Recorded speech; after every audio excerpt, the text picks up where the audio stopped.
Hello, and welcome to another transmission from the Velvet Revolution. Wherever, whenever, whoever you are, we are welcome as ever, and hope you enjoy our conversation today.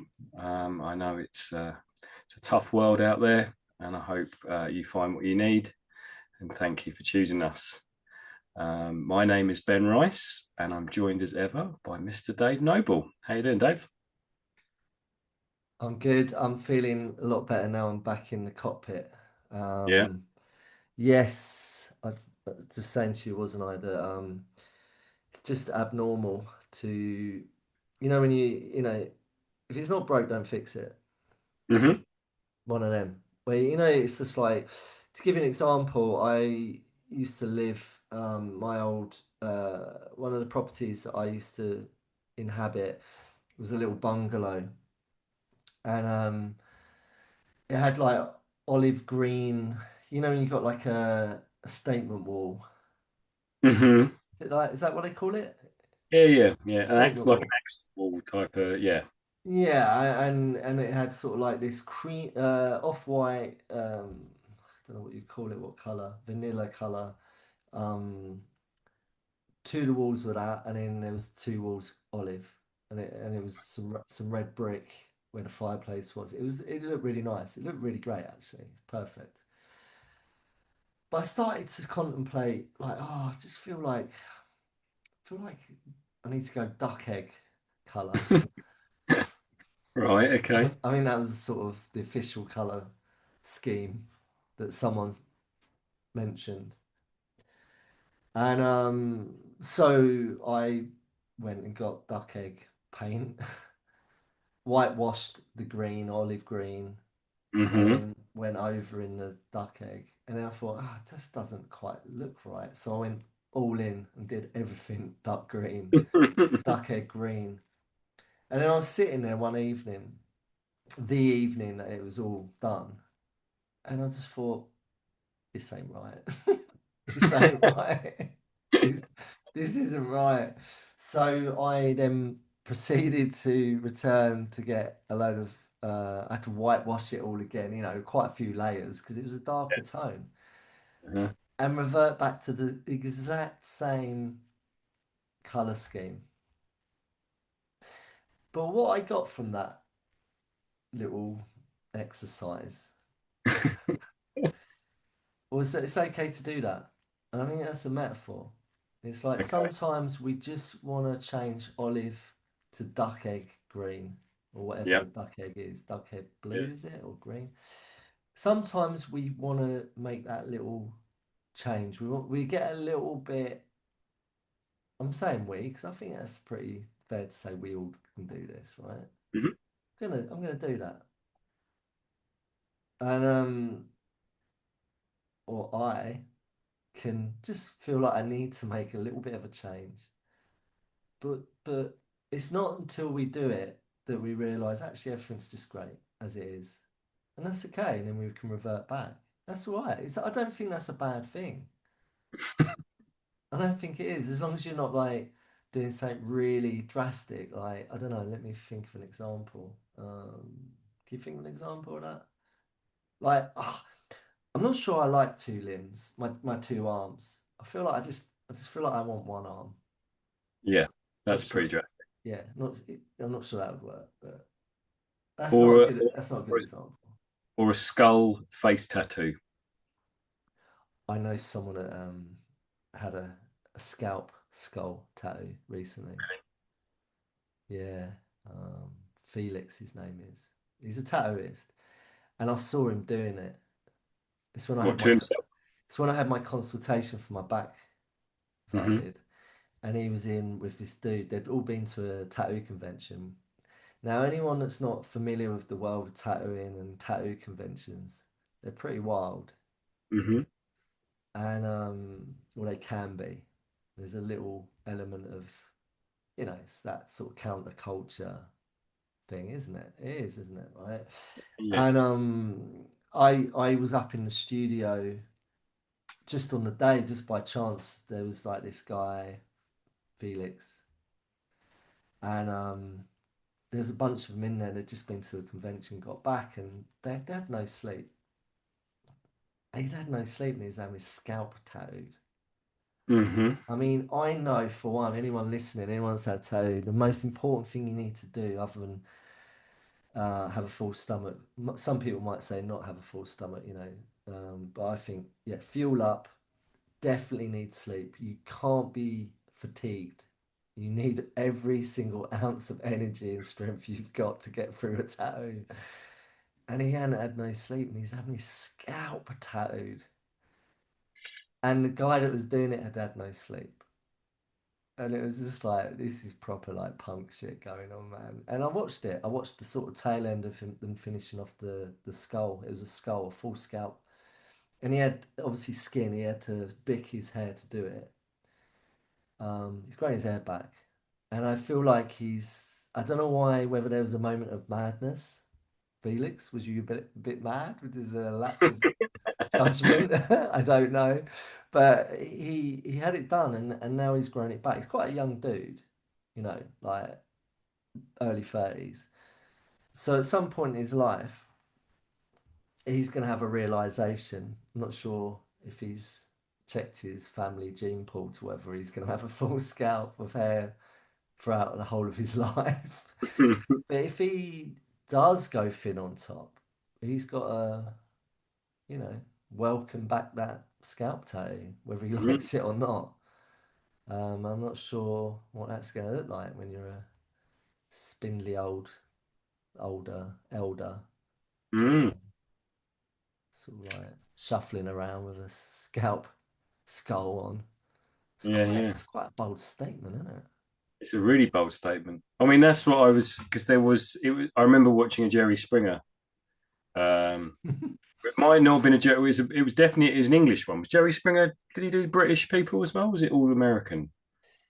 I think he What? would have had it. Jerry Springer would have had anyone. Who? Anyone's Whatever welcome. the sort of British version of Jerry Springer was, it was this woman saying that she'd had this nightmare partner, and he'd basically disappeared for 2 weeks. She hadn't got any idea what he'd done. Although, I mean, she was accusing him of, all kinds of stuff. But the major thing he'd had done whilst he'd been away for 2 weeks, he'd had a full face tattoo of a skull. What? So she welcomed him back after 2 weeks with a level of animosity anyway. And then the bloke turned up with, yeah, with a full face tattoo. I mean, that is like you've got to have had no sleep, full madness, and thinking, oh, that I know what I'll do. I will have a full skull tattooed on my face because my life is so out of control at this moment in time that is a really good idea. Yeah, I mean, it's. I sometimes get a little bit icky over. I'm fairly heavily tattooed but looking at me, you might not think so, and I like that.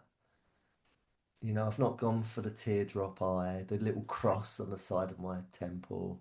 There's this little trend, and I'm gonna say it, you East End lot in London that have done that. It's bled into that kind of straight edge punk um, prison tattoo. I want to say some of it's definitely prison culture tattooing.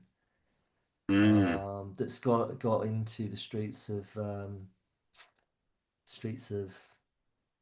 Hoxtonville. Do you know what I mean? And just an observation, not making judgment. I'm not sure if I had kids, I'd want them to be doing that. I'd say, look, guys, do your knuckles. That's all cool. Don't mind you doing that. Have a little cheeky neck one. Don't mind that. Full neck, not sure. When you start doing that, I've managed to keep it diluted a little bit, I think. Yeah. Yeah. Anyway, welcome to the TVR. We are now a tattooing podcast. Yeah. So that came out of something that we were talking about. I don't know what. I'm not sure why we were talking about that or why I was talking You about you that. changed your setup. Oh yeah, yeah, yeah, yeah, yeah. It's So okay. It's okay to change because you can always change back. and then yeah, but a skull tattoo. Just anyone that's thinking of having a skull tattoo on your face, just press the pause button and have a think about it. Sleep on it. Maybe There's have a week's sleep on it and just slow down the thought process. Don't go booking it in. Don't pay any deposits because you don't get your deposits back from tattoo artists, all right? If you pull out. if you're on a week long bender and you're thinking of ending it with a face tattoo of a skull, maybe have a couple of days sober just to think about it with a straight Yeah, I know. Didn't they do that on the Hangover? He had the Tyson tattoo on his face. head. Yeah. I mean, I'm not the biggest fan of those because it's a bit. So please forgive me, any of you Americans out there. Please forgive me, but because I'm a British and I like British humour, and I do like some of your humour. I do like American humour. I do like some of it, but some of it is just I prefer the British humour. We've got just a different humour. We're just different. We're cut from different cloths, aren't we? Aren't we? Yeah, I think slightly. Yeah. I don't, Yeah. no, that's wrong for me to say that we're not because we're all one love, right? Well, But different different cultures. different Is cultures. what I mean. But I'm not the biggest fan of the Hangover movies. You know, I prefer With Nail and I for that kind of debauchery. What about airplane? Airplane. Mm, What 1970s film? yeah, I mean, they make me laugh a lot. That's American. They are funny, yeah. I mean, yeah, they're but then yeah. So I was at the cinema and if my bro's listening, yo bro, I'm pretty sure you were there, bro, right? I was definitely sitting there and pretty sure my bro was there. And it was mum and nan, right? Me, my bro, mum and nan. And you watched Airplane? Yeah. And there's a How? scene that I'm honest, I'm sure we did because there was a scene where the boobies came out. Yeah, yeah, yeah, The booby yeah. scene. But they go through the thing, yeah, Yes. The check bi- in, yeah, the and the boo stunner sort of. I the only thing I remember about that film is the boobies. I'm sorry to say. So maybe you were quite young because that obviously, And I just remember sort of going, oh, like, because I was with my nan and my mum. yeah. So, bro, let me know. Hit me up, man. Did you see those boobies too? Because I know I did. Okay. Yeah. Anyway, I'm in a playful mood, as you can tell. I'm very excited because I'm about to go to, Yeah. after this, I'm going to go, I'm a guest of honor. Is that the right thing to say? At a festival. Um, Guest of honor. Are you? for Are the they going to week bring you out on for stage? the Are they going weekend. to introduce? Yeah. No, my friend Ben, Radio Sunset Ben, yo, Radio Sunset. They're playing. I think they're playing tomorrow night or tomorrow. Um, but anyway, they're there. They've hustled. They're hosting. I think the VIP lounge or something. I think Ben's been a And bit what's the festival? Are you going to name of a check the festival? Give a bit of publicity. well, it would have been and gone But by the time this comes out. people might want to book for next year. Oh, it's called the Great Estate. Okay. Yeah, and it's a great little festival. It's great. It's set in the country grounds, stately home grounds. I think that's right. Like what's that place in Archway up at top of Archway, Highgate. What's that called? What the Um Penley Park? No, not Penley Park. It's down here, I think. Yeah, that is down here. What's the place called? Up at Highgate? No, Hampstead. No, where is it? what? In North London, there's that sort of park you can go in. It's got the stately home. Hampstead It's Heath. what's it called? Hampstead Heath. No, no, no, no, no, no. It's not Hampstead Heath. There's a Do you big know? house, stately home house in Hampstead Heath. Can't remember what What's it's it? called. Yeah. No, no, no, I don't think it What is you're that. thinking I can't think. I used to know it because I used to go there quite a bit. of. Okay. Can't think. I think I've just rubbed that part of my uh yeah, It's like, Is go it? away. It's Go away. got like airplane. Hasn't stayed with you for some Nah, nah. Anyway, so I'm in really good spirits because I'm about to go today, tomorrow. I'm gonna go and just jam out with Ben and all the gang, and reason. Nice. it'd be great. It'd be lovely. It'd be just hanging around and seeing some cool live music and meeting some cool people and doing a bit of hustling, doing a Mm. bit of hustle. Yeah, spread the TVR gospel. Yeah, yeah. So that's me. And just to finish on this, I woke up this morning, got out of bed, and forgot that I dropped my freaking battery for my motorbike, which I'd taken out and had to do a recharge on. Okay. And and as I was putting it back in my bike yesterday, I dropped the thing on my kneecap. Oh God, it took off, the corner of the heavy battery. Think of a battery that would go into Mm. a motorbike. Dropped it on the corner of the battery, landed on the corner of my kneecap. Ouch. Yeah. So I It's might not. need. It wasn't a triple A. It was bigger than that, wasn't it? Oh, it's big bad boy. Yeah. So I might need some a walking aid today um, to get about. We'll see how we get on. Other than that, I'm all good. How are you?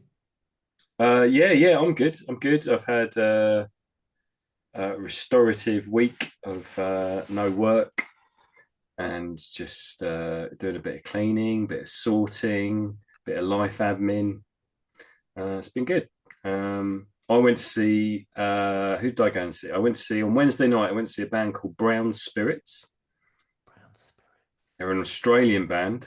It's a strange name, Brown Spirits. Yeah. As in like brandy, whiskey. Well, I presume so. I That's presume that's where it's come from. that's what Mm, evoked. That's what I went to with it. yeah.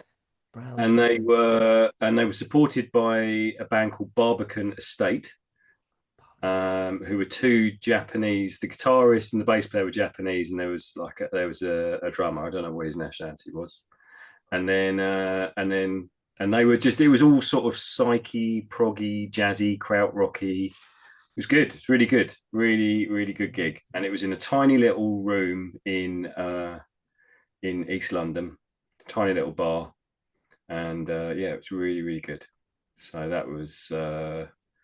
that filled me with joy, and yeah, Can't be a bit of live music. highlight of my week so far. Cool. You look good. You look well. Thanks. You got a bit of a glow on. Mm. You've been in the sun. Yeah, been out in the sunshine. Been getting up early, going for nice walks. Yeah, I've been getting up quite early, which I like. I like getting up early. Winter, I'm definitely just I just get up when I get up. But in the summer months, yeah, I get up early, man. I like pottering around. I get really productive once I'm up in the summer. Mm. It's great. Get a lot done. Cool. And being back in prison, being back in sorry, not prison, school. Sorry, I meant to say school. Um, um, how are the kids? How are they? Uh, Are they in good that'll be spirits? next week, but Oh, because they're not. You go back, then they come back. yeah, Okay. yeah. So I've got this is the last Friday of half term, and then Oh, I thought you. Yeah. What day? Yeah, I've lost track of the time and the days. What am I talking about? no. Yeah. So yeah, so yeah, no, I'll go back on Monday. I'm sure they'll all be fine. It's exam season, so it's always a bit crazy at that point. Yeah. Cool. All right. All right then. So, should we get into it? Yeah, let's Okay. give it a go. Do we need to do any? Is there anything before we get into it? Is there anything you need to announce? Any? TVR admin. Well, I don't know. Is there? I mean, the Instagram page is slowly building momentum. Can we call it the gram? We can call it the gram if you want. Yeah, I just want to. That's one thing I'm going to give props to America for. Let's call it the gram, man. Okay, all right. So the gram is growing. I like. The See how that sounds. Yeah, the ground's growing. There's more posts. Slowly building and reaching out to people around the world. Right, get involved, people. This is a calling, right? Now I can't stand it. So, but it doesn't mean to say I'm not sort of in the background like the Wizard of Oz. Um, and I have a voice, and my voice is being Ben Rice is the conduit for us both, and you are the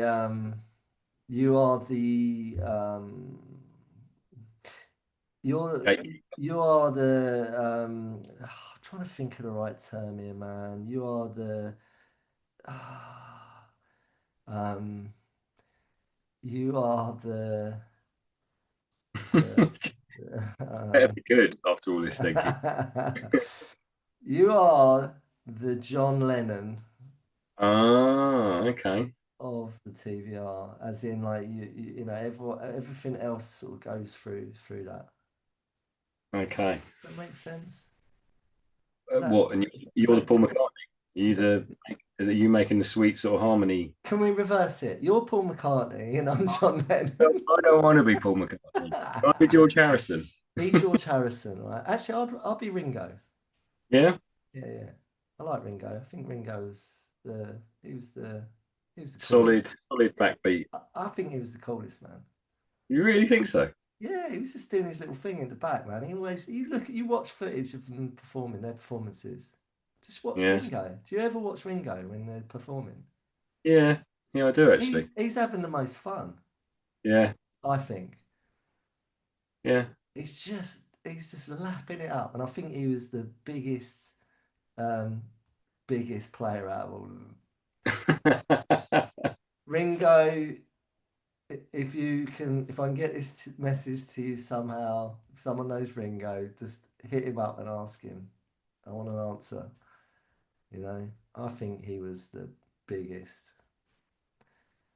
fun seeker out of all of them. You know, Okay. just my opinion. Yeah, Anyway, shall we now get on with it? yeah. Okay. Okay, Ringo.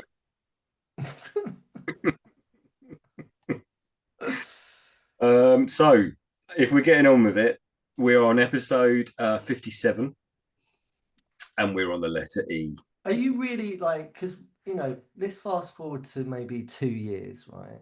Yeah.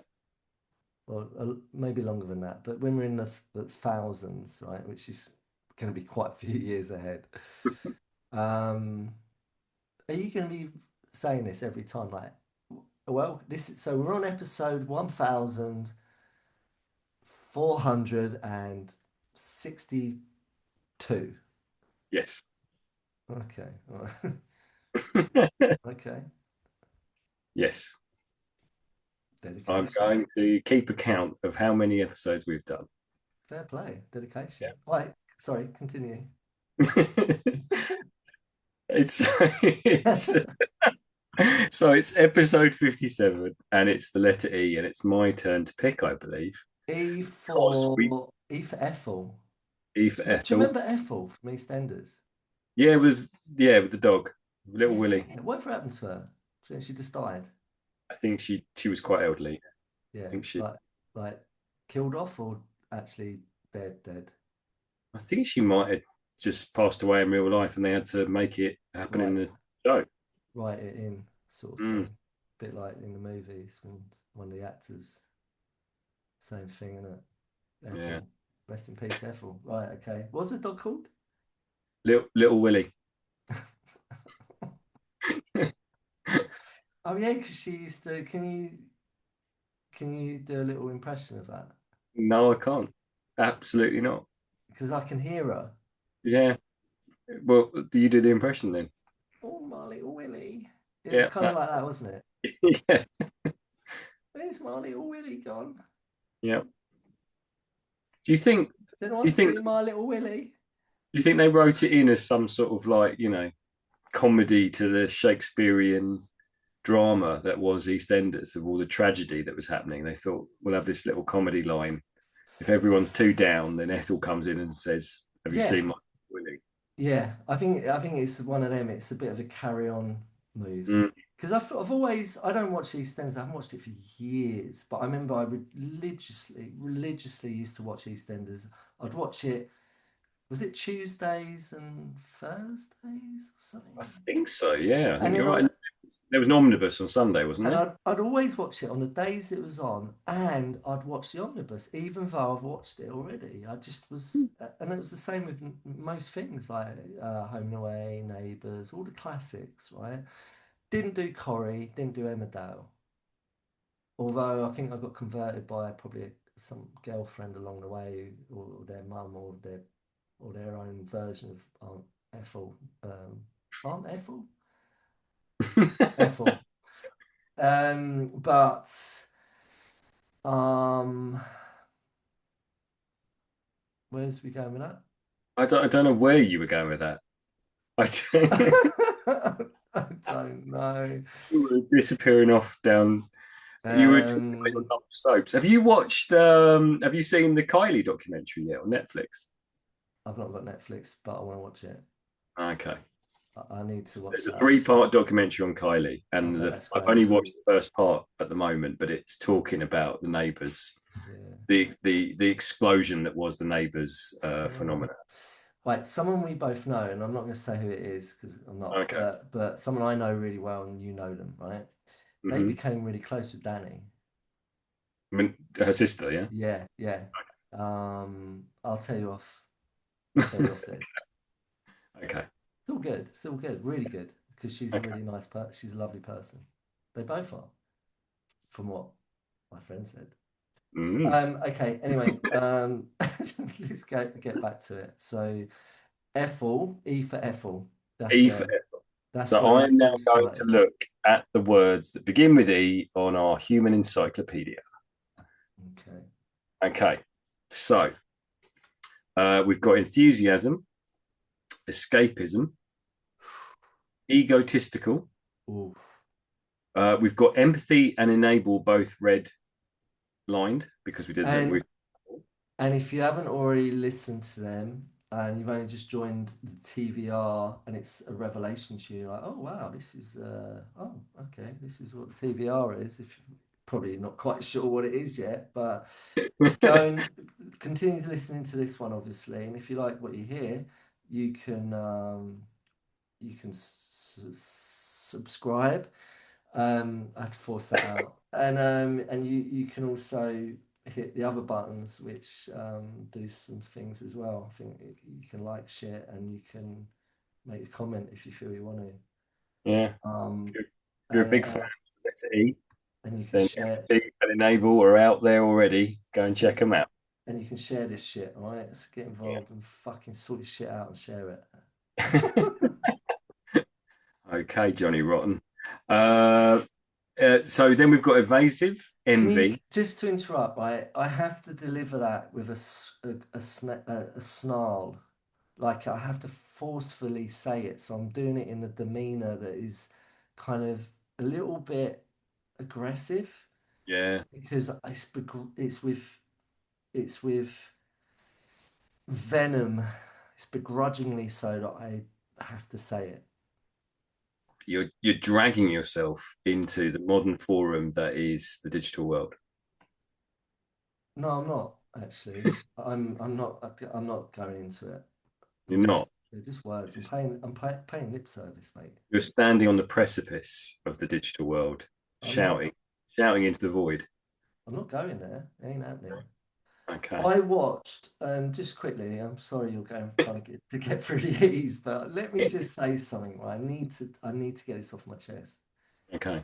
Right. I'm watching, I love Ben Fogle. Big shout out Ben Fogle. Hmm. Um, I just think he's such a beautiful man. I just really like him. I think he's really genuine. I really believe that when he's not got a camera in his face, he is as you see him, right? He Yep. just seems like a really good guy. Hmm. And someone the other day told me that, oh, it's my dad actually. I went and had lunch with my dad, and he said, oh yeah, I watched this thing by Ben Fogle. It's about a family that are living off grid. And I was like, oh right, yeah, I've seen the whole of that. I've watched the whole every single episode you can watch. I've seen them all. And but then it prompted me to go and have a look, see what latest stuff he's got out. Yeah. Because I'm not subscribed. I don't have the platform that he is does all of his shows via, because he works for a certain channel. And I came across a new one that I hadn't seen. It was from last year, 2025, and it's Ben Fogle in China. 3 episodes. And anyone that has watched it will know what I'm talking about. And you may have a different viewpoint on this, but it gives you a real big insight into how fucking bonkers it is over there. Okay. How beautiful it is as well. It's a beautiful country, beautiful land, beautiful people. You Is it the know, same? Is it the same series of people living off grid? Is it no, that? no, no, no, Oh, no, no. oh, it's a different sort of documentary. Yeah, yeah. He just travels through China and he goes to all these different regions and really sort of gets under the skin, meets the people. It's really great. Okay. Really, really encourage anyone to watch it. It gives you a real sort of really good insight into what's going on over there. And it's shot, filmed, I think it came out last year, 2025. So it's quite current. And but the only thing that is worrying to me, well, there's a few things. I'm not going to get into it, but Okay. the tech, and the way that has the influence on the young people of their culture, Hmm. and that has a huge effect outwardly.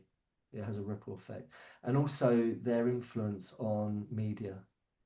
The way that we use tech, yeah, and the way that it's all to do with it's like a vacuum pulling us further away from um, being present and focus, being able to focus on other stuff.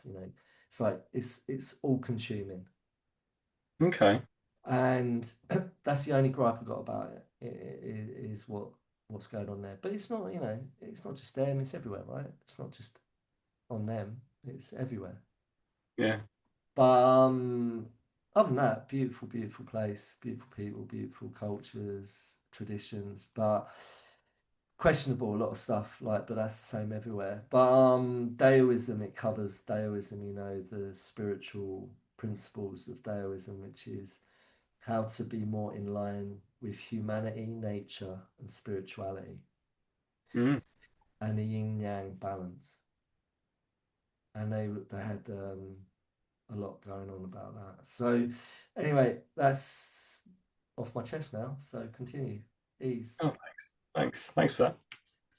Right, I'm going to start again then.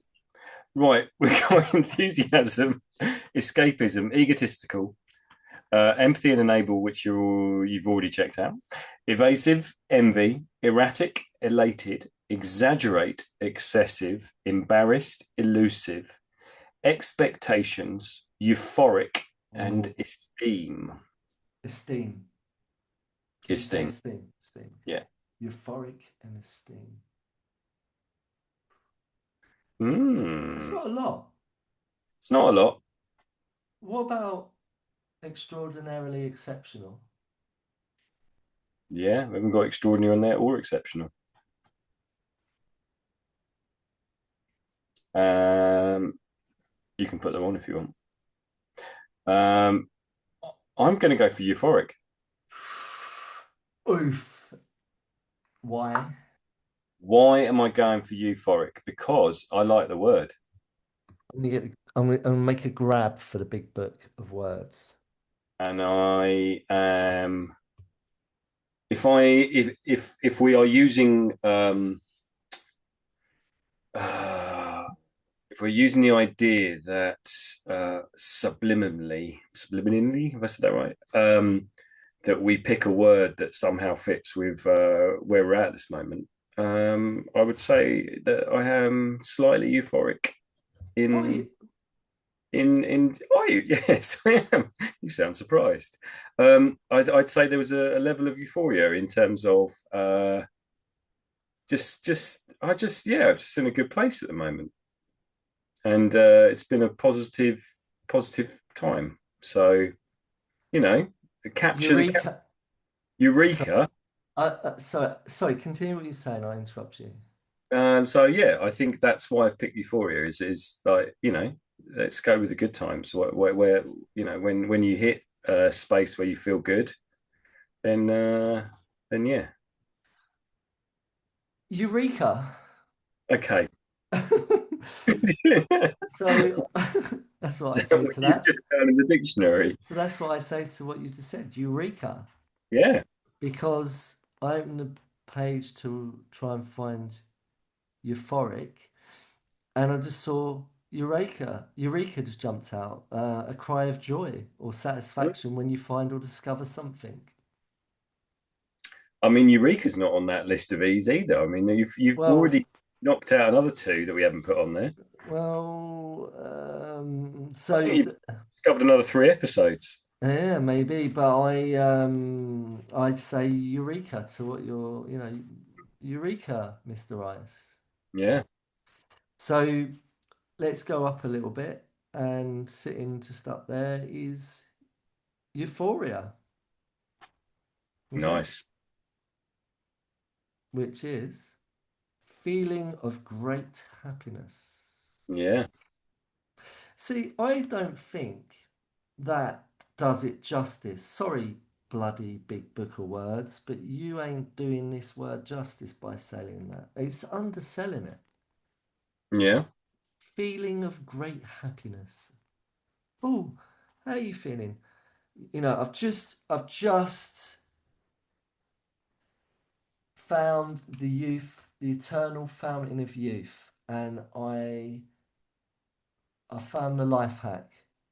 I've just got the level. I'm on the level that's going to solve all my problems, and you know, and I'm feeling, you know, euphoric would be something that would probably come with that. Maybe I'm just guessing. I don't know if that's a good example. For some people, it might be, um, I've just booked my holiday to Ibiza with my mates.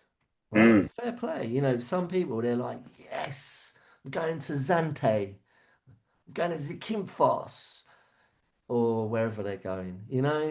Um, what's the other mecca for partying? Magaloo, Ayia Napa, the Iron Apple, yeah. Ayia Napa, right? So I've just booked 2 weeks in Ayia Napa in Naps with my mates, right? All inclusive. Got my loafers, my new loafers, and my beige hot pants. You know the And I'm look. feeling euphoric. You know the look, Oh right? no, And my little crop top with me little, showing off me abs, yeah. really tight. It's probably, what colour would it be? Same color as the shorts. I mean, that's the look, isn't it? To have like a total matching. Beige. Yeah. Yeah, leather tan loafers, beige, real like, barely there, belt vibe, hot pants, Have you got a little uh, black bag as well? clutch bag. Yeah. Yeah, that's gold. That's gold. Gold clutch bag Nice. Nice. to match the buckles on my loafers. Yeah, Oh, the little brass buckle. nice. And I've got beige crop top. Yeah, which is showing me belly button and my abs, my little belly button piercing, Hmm. and my little dolphin tattoo that's sort of coming out of the water. There's a little wave going over my belly button with the dolphin coming through the wave. Yeah. Yeah, Is, it, is got the this your look. festive outfit that you're gonna wear? Yeah, I've got it. It's all laying out in my bed. So Yeah. when I'm done here, I'm going to go and change, and that's it. I'm going to Mhm. be So when they announce you strutting around. guest of honor and you come out on stage, you'll be wearing that outfit. Yeah, yeah, yeah. And I think that's the complete look. And a feather earring in my Mm. nose, in my nose. Okay. And that's and so I'm feeling euphoric, right? But instead of me saying I'm euphoric, but that's how I'm feeling because of what I just described, I'm gonna just quite simply say I'm feeling of great happiness right now. Do you know what I mean? That's underselling it. That doesn't sound like euphoric. It What the does big book of words is saying. does take it down a notch, doesn't it? Feeling of great happiness. I just no. Euphoric to me means a lot more than that. A lot more. When was the last time that you felt euphoric? Well, I didn't feel euphoric when I dropped the battery on my knee yesterday. Sorry. That was, Um, I do feel euphoric a lot, man. I do. yeah. Yeah, I do. And it doesn't have to be something so biblical, you know, as going to Iron Apple in my best cosy, you know. Um, I haven't really got a dolphin tattoo like that, by the way. No, I haven't seen that one. Yeah. Not that there's anything wrong with that. It's make a marvelous tattoo. So you really want to know last time? I mean, just I fired up my motorbike and they call it throttle therapy. You know, I get an instant, you know, you feel euphoric. It's an Hmm. instant rush of euphoria. Now, any petrol heads out there will know that. Now, like everything we discussed on here, there's so many branches that can come off of this. So let's stick with the throttle therapy of I don't know if everyone listening can relate to this of like how do we get our euphoria? What is that to us? Where do we get it? How do we get it? Do we need to use an artificial substance to gain it, or is it something we can attain in a pure way? Because euphoria to me, I now know today that euphoria is very clean and pure, and it's like a real dialed in to the epicenter of ecstatic emotion and feeling of well-being and aceness. Business. I mean, I taught, I was just on, But so when, it can be really dirty as well. You know, yeah. that's yeah. Sorry, go on. So I've just been out for a walk this morning. So that's one of the things I love about, that's what I've loved about this week and the early sunshine and the sort of, you just wake up in the heat at sort of 4:30ish. I've been waking up Mhm, mhm. and I've been going out and walking, and it's just been lovely just to get out and have that sort of heat and experience. I love that early morning where it's the sort of emptiness of the world. But one of the things I saw on the way back today was this father and son out for a bike ride, and the son was 5, 6ish. He was quite little, and it was just that pure joy and euphoria of he'd hit the top.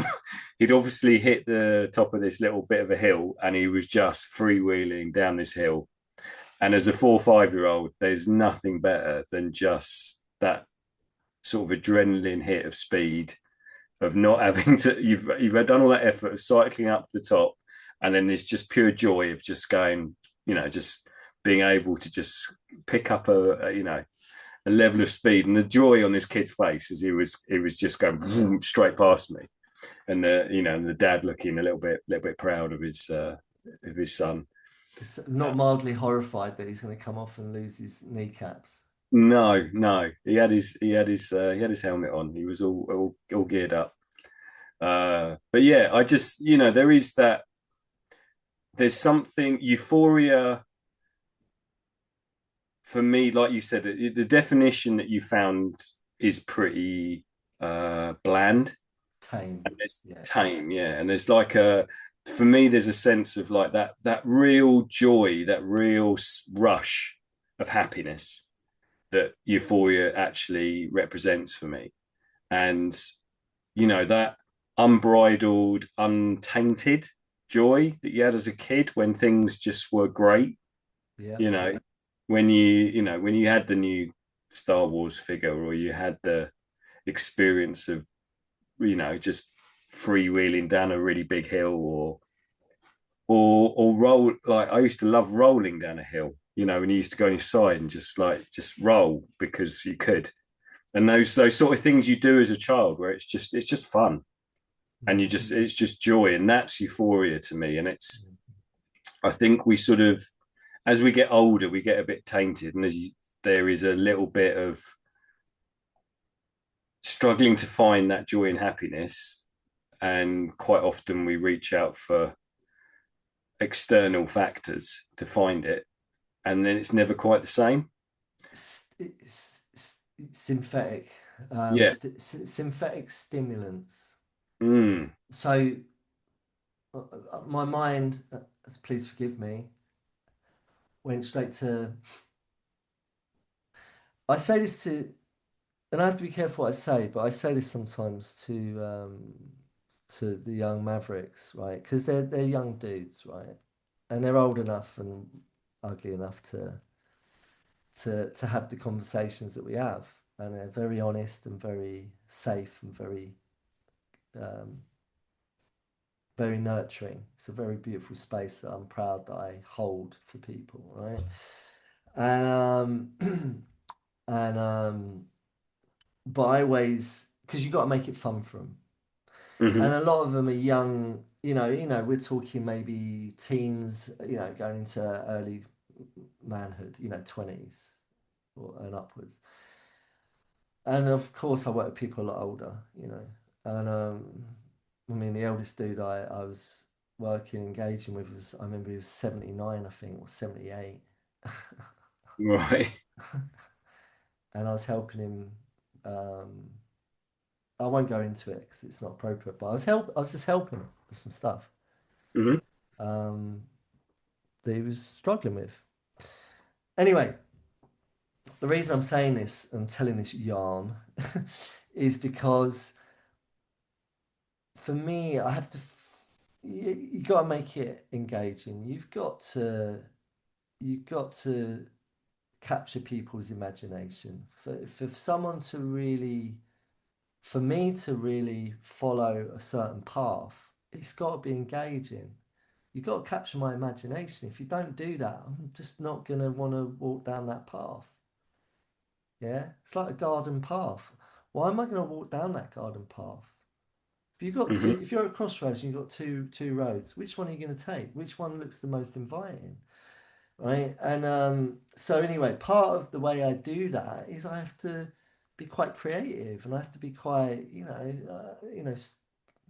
storytelling and all of that stuff is a big part of it. But what came up for me, what you were saying was, because I thought it was stimuli and synthetics, is I say to the young mavericks,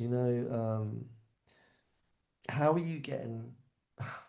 Now I'm saying it, it just doesn't sound cool me saying this. A lot of them have had to say goodbye to certain things that don't serve them anymore. Yeah. Right? Now, anyone at home listening, how many of us can truly answer that? That we've really truly let go of some of the things that don't serve us anymore. Whether that's thoughts or narratives or behaviors or actions or, whatever. And one of the most common things that I have to deal with is substance misuse. Now, when you've got a young person who's can't maybe now, he's having to make this, accept this realization, accept this sort of this new change in lifestyle. Oh, I can't maybe drink alcohol anymore, or maybe I can't smoke the doobs anymore. Or maybe I can't take the street Xanax anymore. I'm getting off of old fucking Roger down at fucking, on, the, on to Ethel, who's yeah. getting it. prescribed for a dog. Yeah, they get, I can't get this, I can't get that, I can't do this, I can't do that, right? So suddenly life becomes a little bit bland and a little bit like, what have I got left? Hmm. Where am I going to get my euphoria? This is what it's all about. So for me, what I'm all about, and I'll just say it, I was talking about basically, how are you getting a hard on, boys? Like, how are you getting your erections, right? Metaphorically speaking, Hmm. right? Are you using Viagra, or are you just getting it in a purer way? All right, there you go. I said it. All right, erection, hard on. Oh. How are you getting wood? How are you getting a boner? What is giving you morning glory? When you wake up in the morning, what is getting your duvet vertical? What are you getting out of bed for? Or what are you staying in bed How for? how are you putting your mast up? Yeah. Uh, you know, what is filling your sails? How many more metaphors do you have for the male erection? I don't know. Anyone join us at the velvetrevolutionpod.com. If you don't want to leave a public comment on any of the platforms or hit the gram up, um, mark it as anonymous. Let us know any other words that you can think of for a good old traditional morning glory, aka erection. All right, there we go, said it. I've got I've, Um, I've got a book called The Joy of Sex. Is it The Joy of Sex? Or The History of Sex? haven't we gone through this one before on here? I'm pretty sure, because isn't that book where it's got a bunch of hairy people just. No, it's not that one. I don't. That's why I've got the name wrong. I think it's a lady called Kate Lister who she does a podcast and stuff as well, but she's all about you know looking at sex and just debunking myths and stuff. Fair But the play, I book, like that. yeah, it's a great book, and it's really interesting about just how we've portrayed sex throughout the years. But every time she mentions either the penis or the vagina, she uses a different word. I love that.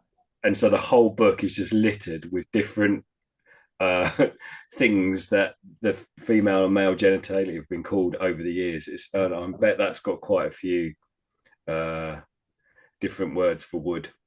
Yeah, I love that. That's brilliant. Can we get reference on this? Yeah, yeah, Can we yeah. report back on that? Because I really Well, want to, can we? yeah, Can you make a note of that, please? yeah. Do you actually want me to make a note of it? Please, yeah. And can I we, write it down now. Okay, my yeah, pen's.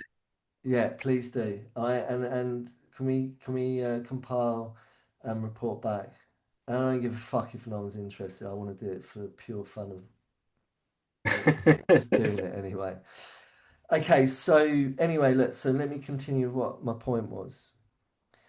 Is that you understand what I'm saying, obviously, right? That when we shed away, when we get the layers away, right? So look, when I was growing up, I was curious, right? I recognized, you mentioned it earlier, right?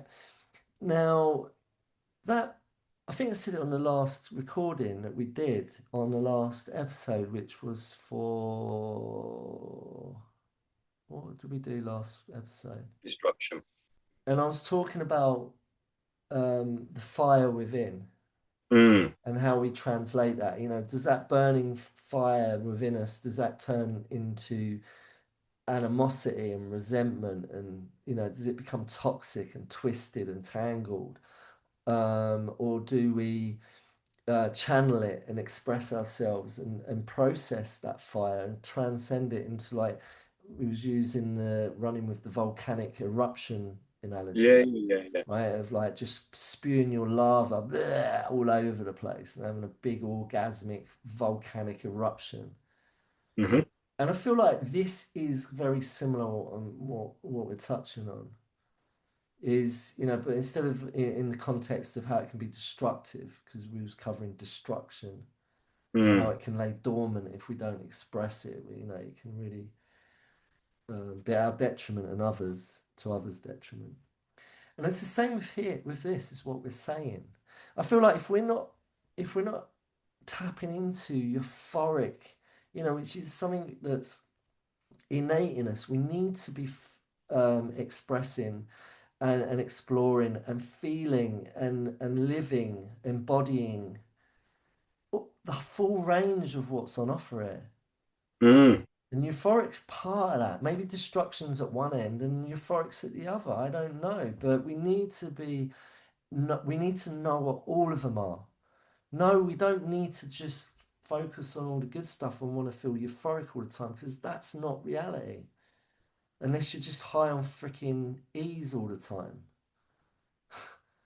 you know? Or DMT or whatever shizzle twizzle you're doing. But and no, we don't need to be in destruction, depths of despair, and like you know, in hell, in the fire all the time. You know, we need to know the full range. It's okay to feel the full range. So how are we doing that?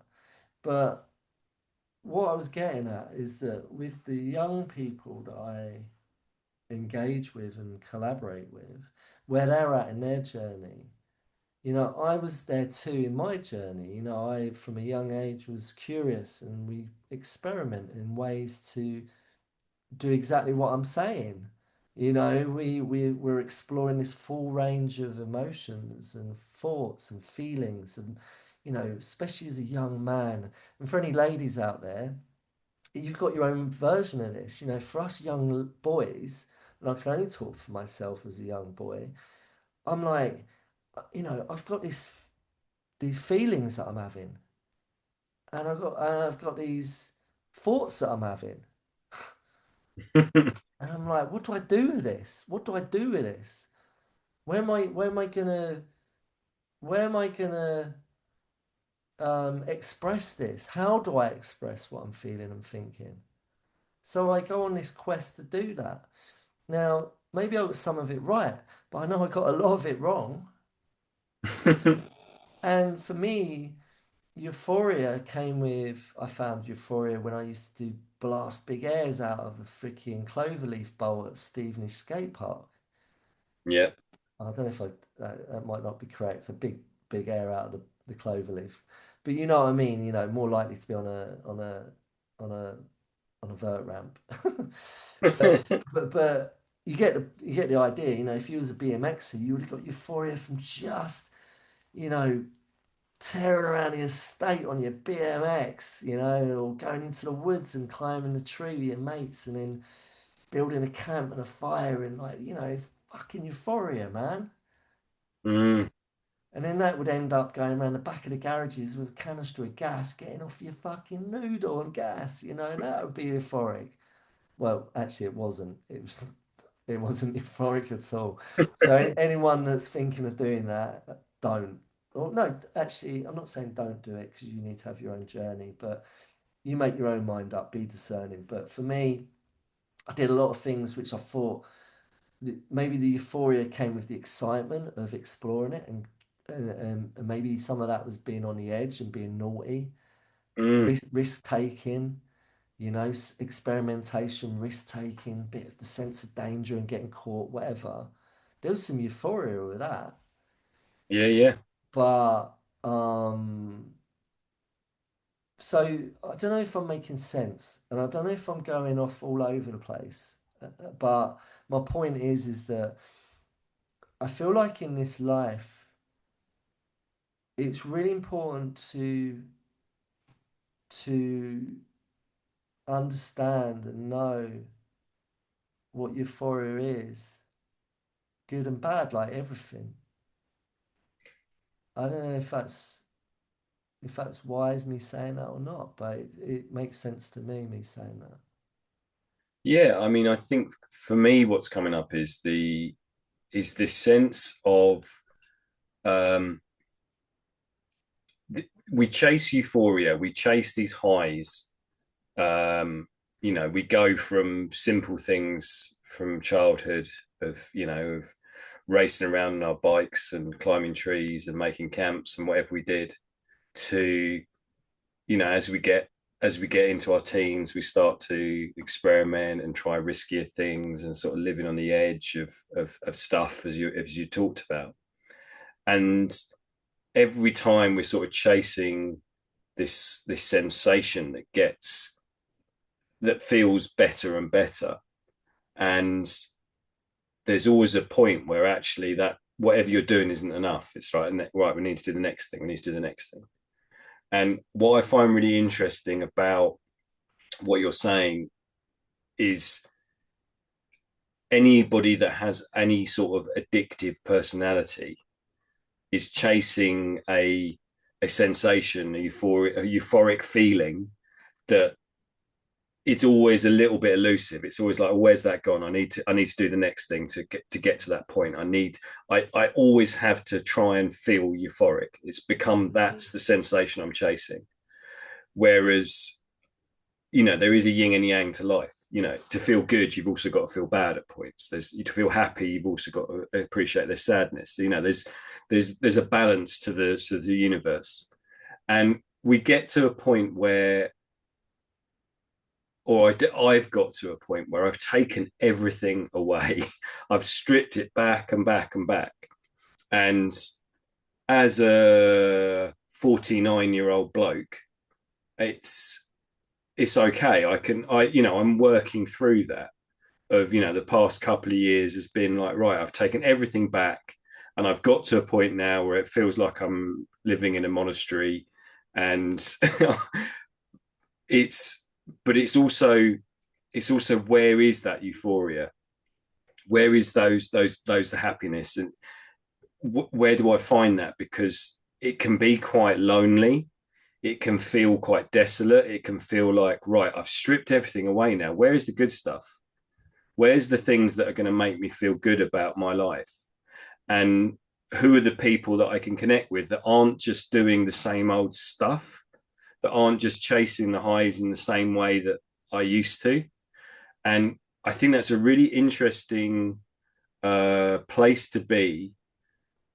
I feel like I've got a certain amount of wisdom due to the years that I've lived, but to try and convince young people, to try and convince a teenager or a 20 something that to put all these things down and actually it's okay, there is another life, there is another way, and to make that exciting, to make that, like you said, whether you do it through storytelling, what you're doing in enticing them into a place of going, right, actually you don't need these things, you can live your life this way and it can be better, not as good, it can be better. You can live a healthier, more happier, more euphoric life if you choose to put these things down that ultimately are going to lead to a level of destruction.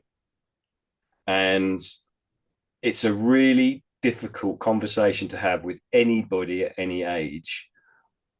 I think particularly when you're at that point where you're at a point of discovery, when you're young, and it's like, yeah, I'm on the edge of the bowl here, about to drop in. I'm at the rave. I'm whatever. I'm about to, the beat is about to drop, and everything is, that is the feeling I'm chasing. Just getting started, a lot of them. Yeah, yeah. And it's like, do you have to go through that journey to come out the other side? If you've got that personality, do you have to have that journey? I don't know what would have convinced me as a teenager, as a 20 something, for someone to say, yeah, this is better, try this way, let's go into the woods now. Let's go and hug a tree, let's go and do some breath work, let's go and let's just go and have a nice time with some good people that are just going to have good conversation and are going to find that euphoria in just being. Yeah.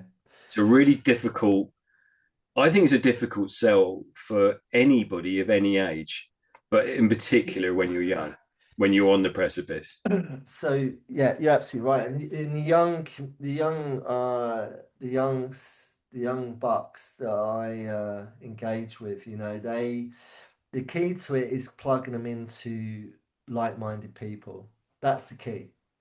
Yeah, to Now, find that community early on. it's 100%. It's the make or break. If they try and do it on their own, they're going to find it really hard. Yeah. And you can give them all the suggestions. Look, just figure out the things that you want to do, and the things you don't want to do, but figure out the things you want to do. Then go and do some of those things. So you need to go and join. Find the hobbies and connect to the things, the people, places, and things that are doing those sort of things, right? Hmm. So well, I want to be healthy. I want to maybe get into nutrition. All right, well look, then hang out in, you know, health food shops, go there regular, or, you know, join the gym, obvious things where you're gonna more likely meet like-minded people. But even then it's still really, really hard because Yeah. you're a minority sometimes. But them doing it on their own in that way, it's not impossible, but it's hard. It's quite a big task for a young person to take on because it's not the majority, right? And when you've got a common thread, now the big denominator that I work with is they're at a point where they've admitted to themselves, and that's the key thing, you know, that, and then when they can admit it to one other person, progress is being made. They're getting real. It's not a secret anymore. It's not they're not keeping hold of this secret and trying to do it all on their own. They're daring to share with one other person. I need help. I need help. I can't do this on my own. Right? I need to relinquish that control and the fear of that control and the overwhelm and anxiety and the misery that comes with that control of trying to just grit my teeth and bear with it and continue to grind my way through my life. Even at a young age, you're at this point. I knew I was at a point very young, in my teens, I knew that I was struggling in life. But I did exactly what I'm saying. I just cracked on. Didn't dare tell a soul what was going on, right? And once you Sorry to interrupt. Like, how? Why did you know you were struggling, and what did you know you were struggling with? I was having Because, panic attacks, man. okay, I was having panic attacks, but I was normalizing the panic attacks. right, okay. Right, so I learned how to freaking just deal with panic attacks, you know, in a way where I could contain it, where I could internalize panic attacks. And did you realize what they were at that point? First one I had, I thought I was having a heart attack. Yeah. Like, Right. I'm really glad. I'm glad I asked that because I didn't know that. Well, I think I sort of did, but not. But I would have exactly the same. I think Yeah, my first one started when I was about 16, 17. yeah. But what I what I found out and what I realized is that I actually used to have these complete hysterical uh, tantrums moments, like Hmm. when I was a kid. I Yeah, remember speaking to a friend of the family, and they were like, I was talking to them about my panic and anxiety, and they said, "Yeah, but I remember this time when you were a kid and you couldn't get to sleep because you were just hysterical because something had happened that day and it completely triggered you." yeah. And I normalized it. I just thought that's me. I don't know, and Yeah, I didn't connect the chasing of whatever or the things I was doing with the anxiety. yeah, Sorry, I interrupted that. no, I it's thought fine. It's fine. See, so I'm not alone. I know this. You're not mm, alone. You know it. And anyone listening, do you relate? And like so, dark sullen moods. The clouds, the thick black fog would come in, and it would just feel like this big, sinister storm was over me. In my emotional. mental world. You know, I just felt really, I'd get these like emotional blackouts where I'd just go into these really deep, dark spaces of depression and catastrophic thinking, Hmm. which is all in my internal world. And yeah, I just normalized it, man. And you know, in teens, you know, the people around me just, um, I don't know, I don't really know. Well, I do know. I spoke to a couple of people who were around me at that time, and they were like, "Yeah, I know you was like that," you know. And I think we all had that in our own way, you know, and we'd go through that, and we, I mean, and if I look back in hindsight, that was a beautiful thing about my friends back then, you know. We just sort of hung out, and you never really judged someone no matter where they were at with that, you know. But the thing that was the thread for it all at that time was chemical exploration, which only sort of messed with my emotional, mental, physical state of being, spiritual state of being. It really did. It messed with my biophysics, if that's the right term, Hmm. at a very, very crucial time when I'm developing as a teenager, as a young person, puberty, and my mind's developing, and I'm taking psychedelics and mind-altering substances and on a quest to discover who am I and the meaning to all this madness. You know, I remember that I used to stare in the mirror, look at myself in the pupils. I used to stare at myself, looking in the pupils for ages, looking into the darkness of my eyes, like wondering, you know, who are you? Who's in there? What is this I'm looking at? And so Any answers? no. So I continue to, and this is why I do the work I do, because I can connect to the young mavericks wherever they're at in their journey. And where I meet them normally is at a place when they're at a place that I know well, is that I recognize that there's something not right in my head. I recognize that I don't feel right. And I think I would like to, I'd like to change that, you Mm. know. And once you can connect to that part of the um that part of them and that part of me, you know, is when I can connect to that part which wants to recognizes I don't want to feel this anymore.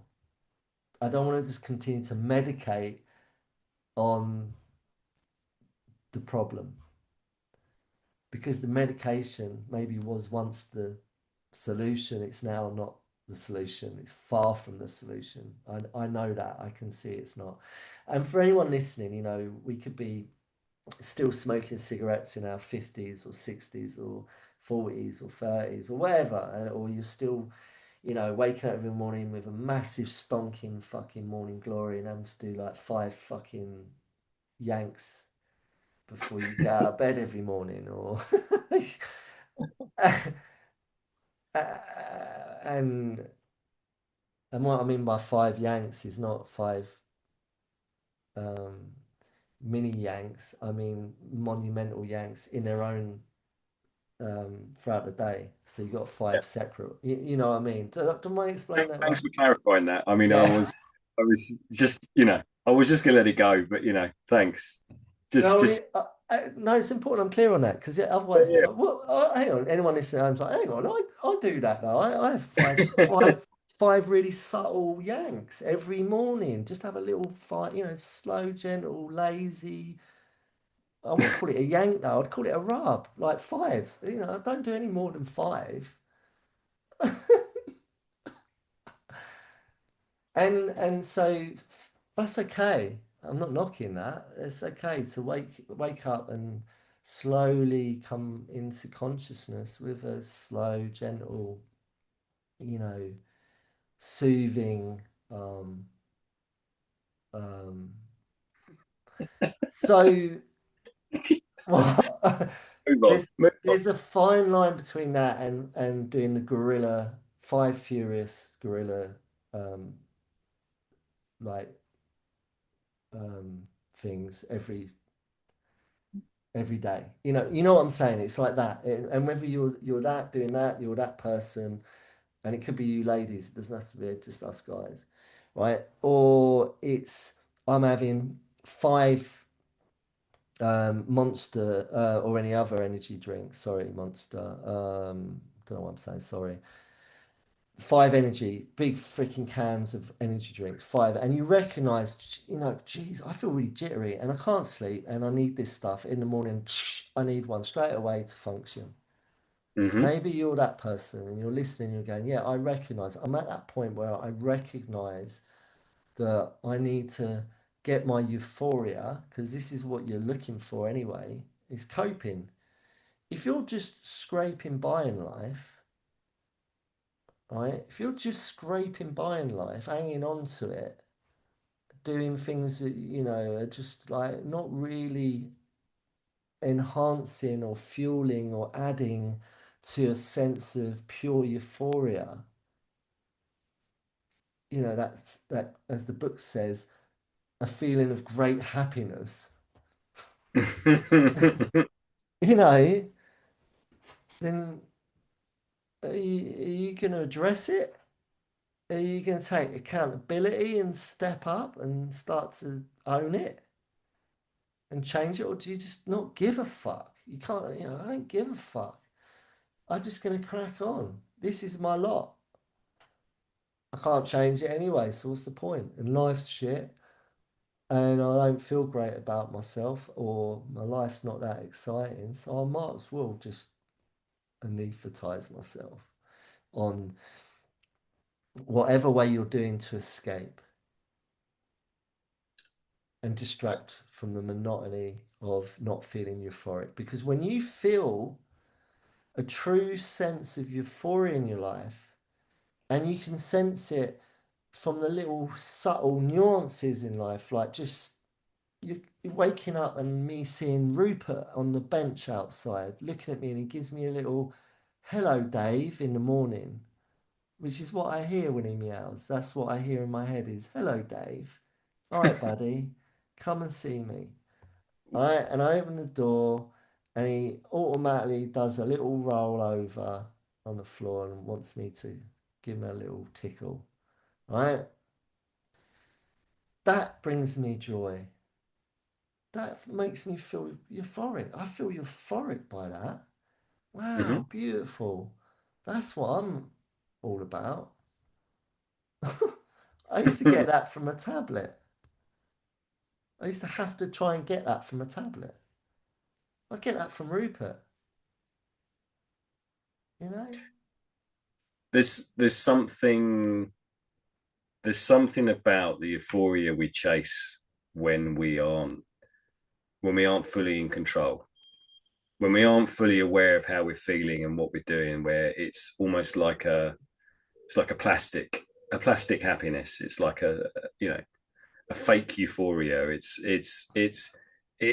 it sustains us for an hour, 2 hours, whatever, until we black out, until we fall asleep and wake up and feel awful again. And it's This like sounds like a social media session.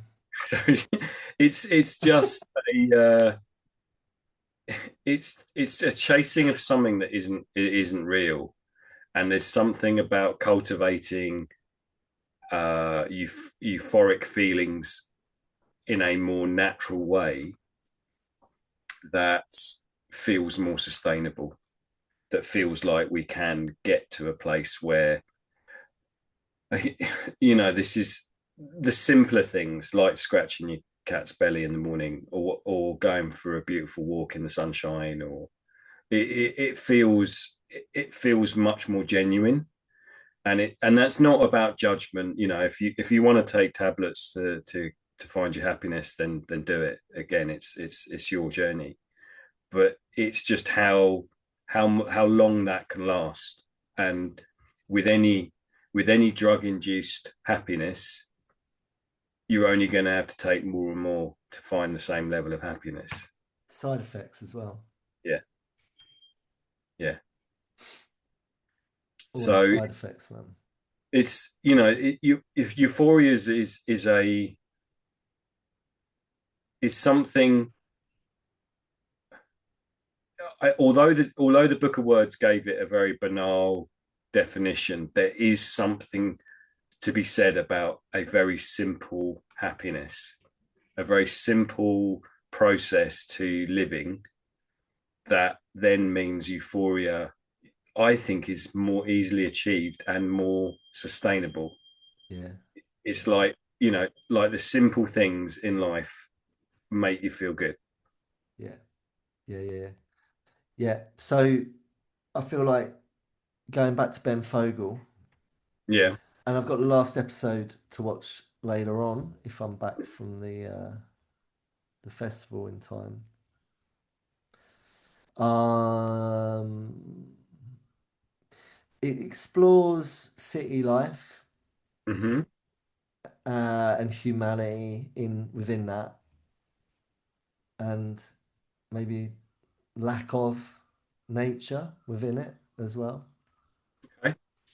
Um, and then it also explores the vastness of and density of what the nature brings in the vastness, the vastness of the land outside of the cities. Hmm. Yeah. And I think it's really fitting. What we're talking about and what I'm watching, it really fits, is that, and it's been my experience, is that the simple things, you know, because there's one of the things that was obvious that was being discussed and explored, and the observations and the takeaways were even the a lot of the elders in China are worried about the youth, about the young people and the generations because of social media and their absolute obsession and addiction to the tech and to the social media and the way they live their lives on it, and how all the traditions that are being kept and maintained by the elders, the young people just don't give a fuck about. They just don't. It's not. Hmm. It's just they've got no interest in it. And everything that the elders do and still do to this day, and they live very old. A lot of them, they're doing well. And they're happy. It's all simple, simplicity. You know, they have, like you're saying, they have that. We talked about this before about the flat not being like your Mm. bottoming out. Flat doesn't mean you have to bottom out. It's like flat is like the middle way. Mm. It's just cruising along in this really kind of sort of balanced. It is that yin yang. In a way, the yin yang, the balance of, you know, um, the balance is very, there's a calmness to that once you understand the law of it, Hmm. like the principle of it. Um, and there is a simplicity to that. Yeah. And what comes with that is if you have that in your life, and I know this, I'm talking from my experience, then you have a constant feeling. That's why, I talk about it a lot when I check in. I just feel good. And maybe that is my euphoria. I don't have to be spiking up here like freaking, like, you know, being amped, completely amplified with my happiness. I can just be cruising along on my happiness, having a constant feeling of it. And now and again, it's going to drop out and I feel a little bit like, meh. That's okay, because I know that I've got this long line that I've been cruising along on, the middle way, where it's just calm, simple. And how many of us can say that we embody that, that we live that, that we feel that? And what are we doing to cultivate it? Like, to give you some examples of what I saw in this documentary with Ben Fogle on the Chinese culture of the elders, they love their Tai Chi. Mm. Tick. I like that as well, you know. They like they ping pong, you know, they're all playing ping pong in the parks, you know, little simple things of movement and activity. Yeah. Dance is a big thing. They love dancing. Yeah. I'm not talking about doing a running man. No, they're just gracefully dancing. Um, If you think about what you're going to later though as well, and I do think there is a euphoria in a collective, and it gets messy. It can get tainted a little bit by you know people taking it to excess. But you're going to a festival, and you're going to see music, and you're going to see people getting up, being creative, sharing their creativity with a bunch of people who are going to join in with that celebration, if you like, of music and dancing and having fun. And there's something really euphoric in that when mhm, you see it, when you see a collective of a band of a bunch of musicians that are sharing their thoughts and feelings with a group of people, and that feeling is reciprocated. There's a real joy in that. uh, mhm. and I think so that modern euphoric, uh, or that search for euphoria is, you know we're searching for that collective. We're searching for that feeling of feeling like a community, whether it's with the music, or whether it's I mean, I'm just thinking of another modern example in terms of what's going on at the moment with the Arsenal. And I know but Go on, Lagunas. go on the Gooners. But the sheer unbridled joy, the absolute euphoria that is happening in North London at the moment, because we've just What's won the. still going on? Well, we're playing in the Champions League final tomorrow, and there's the open top bus parade on Sunday. They reckon 1 million people are going to be there on Sunday. Really? Yeah. Well, they're God, saying 500,000, but they think that's blimey. conservative. They reckon it's going to be more like 1 million. They've And only, I, they've only, it's only a game of football. Chill out. it is only a game of I'm football. joking. I'm winding you up. No, no, but I think that's part of it. It is only a game of football, but there is a collective community in that, and there is a joy in Of that. course, yeah. And I last Sunday I went to a mate's barbecue, and we watched the final game of the season. And then afterwards I made my I went up to I got the train up to Highbury Islington, Hmm. and I got out of Highbury Islington and walked from that to Finsbury Park. And it was about half an hour walk, should have been half an hour walk, but Holloway Road was Yeah. just a sea of red shirts and of people, yeah, of just Arsenal fans. And So no buses, no traffic going down the Holloway Road. police had stopped. They closed the road halfway down, and they were funneling people round. I got stuck. They was trying to push people towards the stadium. They wouldn't let you go down certain roads, and I had to go back on myself to come back round. Hence the fact it wasn't just half an hour walk, but just the scenes of jubilation. There was just hundreds of thousands of people just walking around these streets. And I mean, there was people, obviously a lot of people worse for wear, but so often, when you get something like that, like there's a good and a bad sort of thing but it felt just joyful.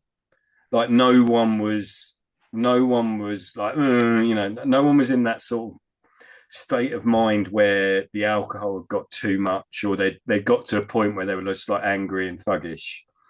It was just everybody in the streets were just smiling at each other, fist bumping. Everyone was just like, this is the best thing ever. And it was euphoric. It was brilliant. It was absolutely incredible to just soak up the scenes walking around the streets of North London.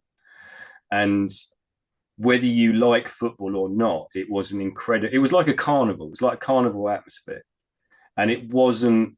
There wasn't any animosity. I mean, there might have been if you turned up in a Tottenham shirt, but even then, I think it would have been Really? like it would have been people were just like, "We've done it. We've won the league after 22 years." It's like it was just yeah, and I guess I guess that's those feelings of euphoria when things that release of emotion, that release of happiness is those moments. I think have to be held and have to be celebrated because they aren't everyday events. Yeah, get it in the bank, top Get it it in the up. bank. Yeah, yeah, Yeah, get it in the bank 'cause you don't know when you're gonna get it next. It's been yeah, 22 years and could be, to be fair, you might not ever do it again. So get it in the bank. yeah. Um, and so that's great. I'm really thrilled for you all. And Eureka. So um, yeah, I mean, like-minded people all coming together, community, going back to China, like you was just in North London showing, explaining, describing what you experienced. Going back to China, the commonality for why they feel a sense of what you just described and what you experienced, what you witnessed was in smaller groups.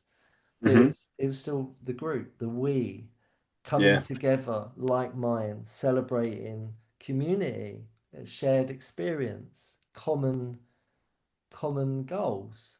yeah. And there's some joy that comes from that. There's a great sense of euphoria, happiness. There's a greatness to it. So anyone listening, how are we getting that? Are you part of a team? Are you part of a team? Do you feel you belong somewhere? Do you have a place where you can what are you getting up for? What gets you out of bed? What gives you that mighty raging horn in the morning? You know? Where are you getting that from? You know? And are you able to express it? You know? Because we need to feel it. We need to express it, we need to feel it, we need to experience it. It's massively important. And going back to the young mavericks, the young generation, a lot of them are doing it online. Social media is where they think they're getting that connection. For some people, the whole gaming community, where they can be at home in their bedroom all alone in their bedroom, their four walls watching, and they're on their big screen in their big gaming chair with their big gaming headphones on, with their big gaming glass of milk and a couple of cookies. And Big gaming cookies. yeah, and it's all dark in there, and they've got their freaking big glasses on because their eyes are so wide. And they're gaming, and they've got their community. Matey in the Isle of Sheppey is talking to Matey in Rio de Janeiro, and there's one in Estonia, and there's one over in down in Italy, and there's one in Morocco, and they're all over the world, and they've got a connection there. But is that really? I mean, you talk to anyone that does that, and there's a euphoria to that. There's a real drug intoxication that they're chasing there. Mm. There is some addiction going on, whether they like it or not. And is that okay to be addicted to that stuff? Is it all right to be an Arsenal addict and wanna be chasing the next hit, you know, um, is that okay? Is it all right to be chasing the good stuff, the good stuff, the good stuff? If there's no harm, it brings us a sense of joy and a sense of purpose and belonging and meaning and direction, and it makes sense to us, and that's all that matters. Or have we lost ourselves in it all? And really, we just feel really alone when we turn the light off the bedside lamp at night, you know? How are we getting that connection? What does it look like? How does it feel? Only you can answer that. I can't. I can answer it for myself. You know? There's something for me. There's something really energizing. That's what I think I've realized in particular over the past few years for me is when I meet like-minded people, when I go and have a conversation that's rich with people that have been on a similar journey, I come out feeling a sense of fulfillment, a sense of satisfaction, a sense of connection. I feel really good, you know, Nourished. nourished. We went to that. What was the festival called? What was Awaken? Awaken? Yeah. Is it Awaken? Thank you, Awakening? Lindsay, for Awakening. inviting us and telling us all about Yeah, big that. shout out.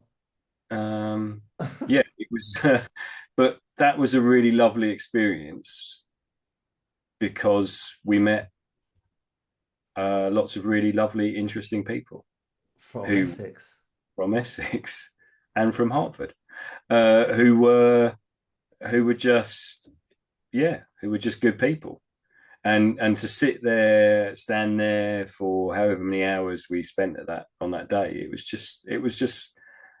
I came out feeling like, oh, that's a good day. That's a day well spent for me, and it's something that I know in terms of chasing stuff that is good for me, in terms of turning up to events, turning up to places where I know I'm going to feel positive. That was one of them. That was an experience where I know, okay, yeah, this is, I'm not going to wake up in the morning with a hangover. I'm not going to wake up in the morning feeling shameful and guilty because I've done something I shouldn't have done. I've come out feeling enriched. I've learned some stuff. I've learned about some other people's journeys, some other people's stories, and I feel like I'm where I should be. I feel like you need to just add that it was a well-being um, festival. Yeah, as opposed to a music festival or any other. Yeah, Yeah, because you're gonna be pretty. The odds are you're gonna leave a well-being festival feeling well-being. non-intoxicated on substances. Yeah, yeah, yeah. Just a lot of beans and things like that. Vegetable samosas. I think they were Chickpeas and yeah, all that. Yeah, but yeah. How are we getting our how are we getting our nourishment, man? You know. Um, so look, I don't know if we've captured. This is a big one. There's so many branches, so many little twists and turns of it. I just don't think we've even touched. It's tip the iceberg stuff. This is what we've hmm what we've touched on this episode. You know, there's so much we can. There's so many places we can go with this. You know, um, seeking instant gratification. You know, never enough. You know, never enough. Chasing, chasing, chasing. You know, are we content with just being? You know, without having to grasp and grab hold of things to fill into fill our lives with, I think online shopping's a big one. You know, yeah, it's that rush of um because the curiosity, like it's a big long dark web, long rabbit hole of endless, it's a bottomless well of possibilities when you go online, and you can go in so many little corridors and pockets of, you can rummage around, and you get a little hit of like, oh yeah, just found something. I didn't know I wanted it, but I'm gonna have it anyway, whatever that may be. hmm Whatever you want, whatever tickles your fancy. We live in a world where, this is the thing, we live in a world where it's like we're spoiled, man. mm. We're spoiled for the sensory, a big part of the young. generation. It's sensory. A lot of it's to do with the sensory stuff of like this the overstimulation. Yeah. We haven't even touched on that. You have to bring in overstimulation. I think we started with stimulation with the whole. I think I did with the synthetic stimulation.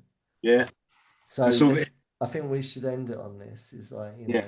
it's the stimulation of like, um, are we overstimulated? Are we just seeking things we don't really need to try and stimulate ourselves because our lives need it? And why is that? And what's wrong? Is there something wrong? And if so, what is wrong? Why do we feel the need to stimulate ourselves with stuff? Like, do you get that buzz?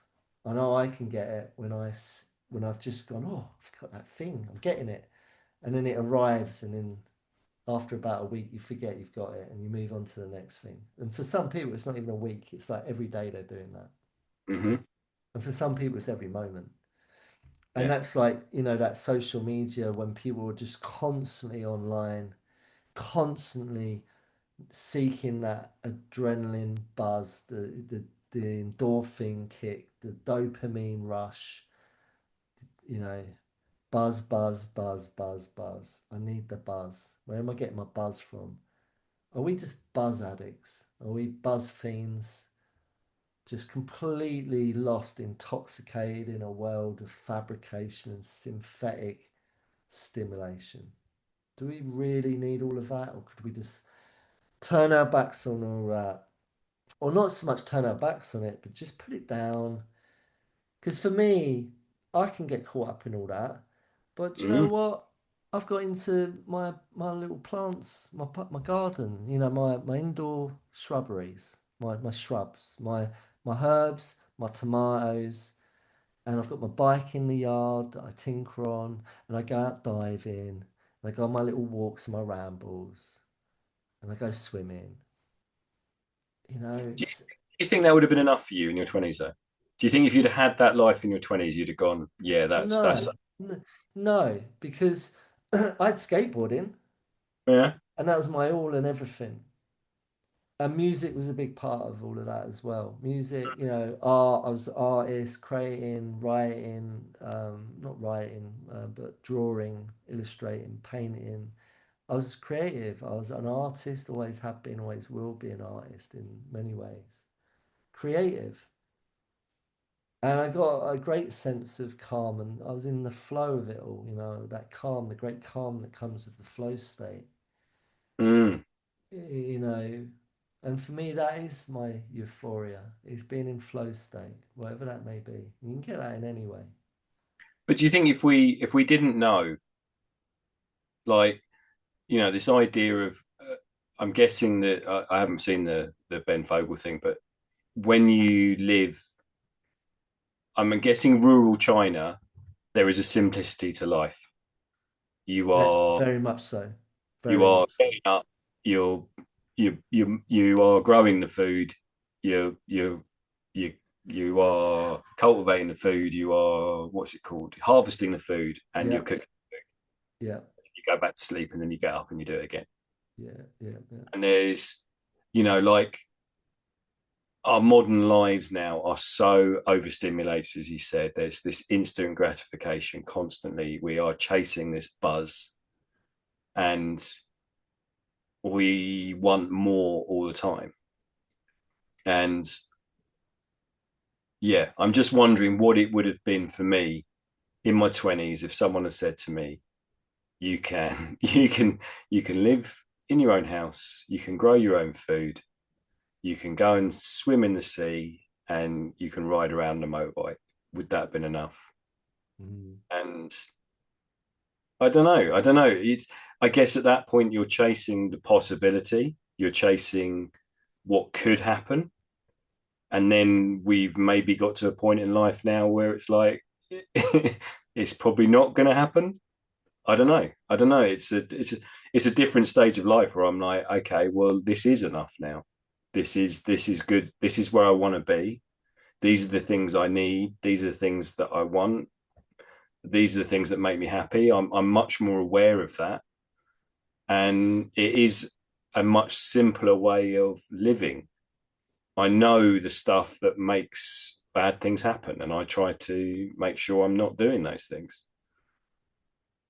Well, experience time experience grants you, I mean, yeah, time and experience grants you experience, knowledge, Wisdom. wisdom. Um, for good and bad, everything we do gets you to a point of understanding and knowledge. Mm, If you are connected to understanding, if you become wise, if you break from delusion and ignorance and addictive patterns, you have to break those shackles, the chains of repetitive, perpetuating, you know, cyclical, unhealthy patterns and behaviors. And, the otherwise, bondage. yeah, if you haven't listened to that one, go to it. Bondage. Yeah. Um, because otherwise, you will be like, old Cedric and Gretel down on the park bench. Oh, where's my teeth gone? Oh, it's dropped in my special brew. Oh, oh, where's my other foot gone? You know, my foot's just fallen off. Oh, fuck. Oh, no. It's hanging on by the last vein I had left in my leg. You know, you know, it's that. So, um, wake the fuck up.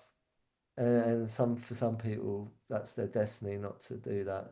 It's just karma. And for some of us, our karma is to wake up early in life and change and become wise earlier in life. And I bear witness to a lot of young people, and I'm very proud of that.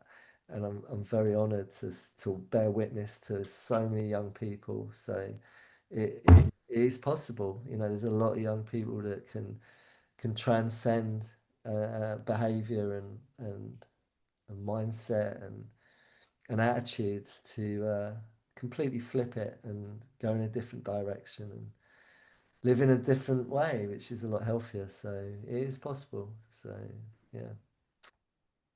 Anyway, I think on that note, we should end it. Yeah. I think we're there. Yeah. How's that for you? That was euphoric, Dave. Absolutely Euphoric. euphoric. Wow. Okay, that's good. That's good. Yeah. Comparing that to your Arsenal fantasy that you've got going on. Mm, It's not fantasy, is it? It's reality. it is reality. Okay, well, Once. look, I'm pleased that you're going to continue to explore all of the great stuff that's coming with being in a good place with the Gooners this weekend. So I wish you all good luck against PSG, is it? Yeah. Look at you go with your football Oh, knowledge. I've had it rammed down my neck by too many freaking Gooners, man. So, so, um, yeah, good luck with that. And whoa, the tide could change, mate. Just Yeah. just enjoy the moment because Yeah. tomorrow, is it tomorrow? It is tomorrow. Yeah. Tomorrow, the bins might be set alight in London. All right, that's all I'm saying. So just take it easy. All right.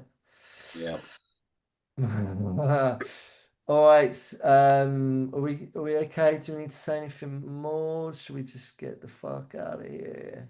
Enjoy your festival. Enjoy the music. Say hello Thank to you. Radio Sunset for me, I will. I will. and enjoy your weekend too. Thank you, man. Thank you. Yeah, thank you. You have a good one. Be safe. I will. All right. See you later. Take care. Bye. Bye.